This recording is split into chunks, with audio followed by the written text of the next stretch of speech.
महाशिवरात्र आता 2 दिवसांवर येऊन ठेपलेली आहे. घरामध्ये भरपूर काम असतं आणि आपल्याला कामामुळे थकवा पण येतो, उपवास पण असतो. त्यासाठी आपल्याला पौष्टिक असं काहीतरी खाण्यासाठी हवं असतं. अवघ्या 1 चमचा तुपात आणि गूळ साखर न वापरता, पाक न करता असे हे पौष्टिक लाडू इथे मी केलेले आहेत. नमस्कार, संध्या उबाळे रेसिपीजमध्ये सर्व खवयांचं मनापासून स्वागत आहे.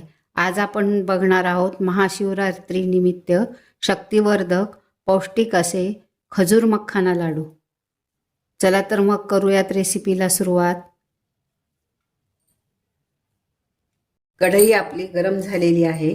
यामध्ये आपण 1 वाटी मखाना घालूयात. हा मखाना छान आपल्याला क्रिस्पी होईपर्यंत भाजून घ्यायचा आहे. मखाने आपले छान क्रिस्पी झालेले आहेत, तुम्ही बघू शकता. आता याला थंड करून घेऊ. मखान्यामध्ये कॅल्शियम भरपूर प्रमाणात असतं.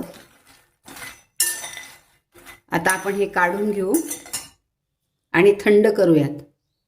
आता यामध्ये घालायचं आहे आपल्याला 1 वाटी किसलेलं खोबरं. हे पण अगदी हलका गुलाबी येईपर्यंत, रंग येईपर्यंत भाजून घ्यायचे. इथे मी नेहमी टाकताना खोबरं कच्चं ठेवते. खोबरं आपलं छान भाजून झालंय. आता आपण गॅस बंद करू आणि हे काढून घेऊ. आपण कढईमध्ये 1 चमचा तूप घालूया.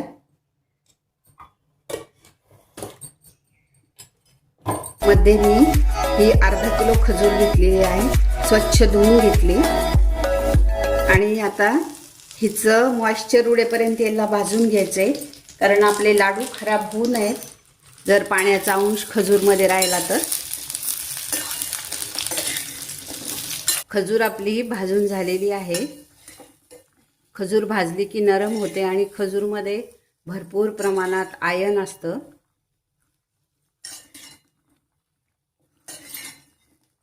आता हिला आपण थंड करू. खजूर आपले थंड झालेले आहेत. आपण ह्याच्या बिया पण काढून घेतलेल्या आहेत.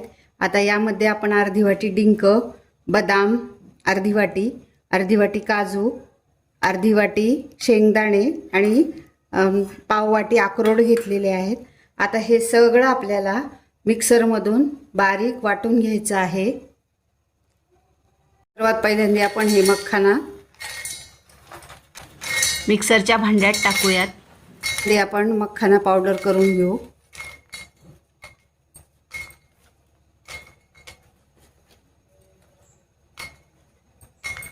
मखान्याची पावडर आपली करून झालेली आहे.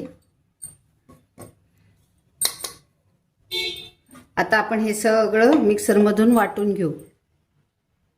मिक्सरच्या भांड्यात काजू, बदाम आणि अक्रोड घेतलेले आहे, याची पावडर करूयात.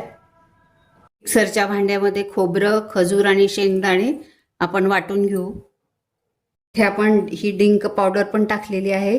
इथे मी कच्चाच डिंक पावडर करून घेतलेली आहे. आता हे आपण सगळं मिक्स करूयात.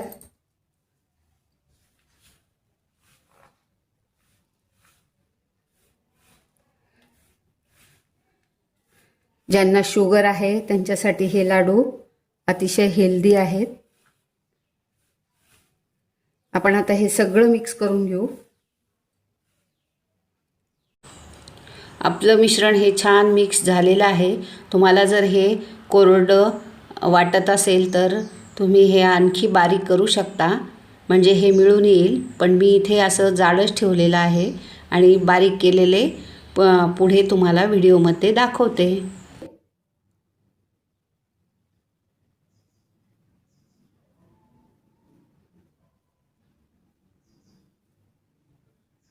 असे छान छोटे छोटे असे लाडू वळून घ्यायचे.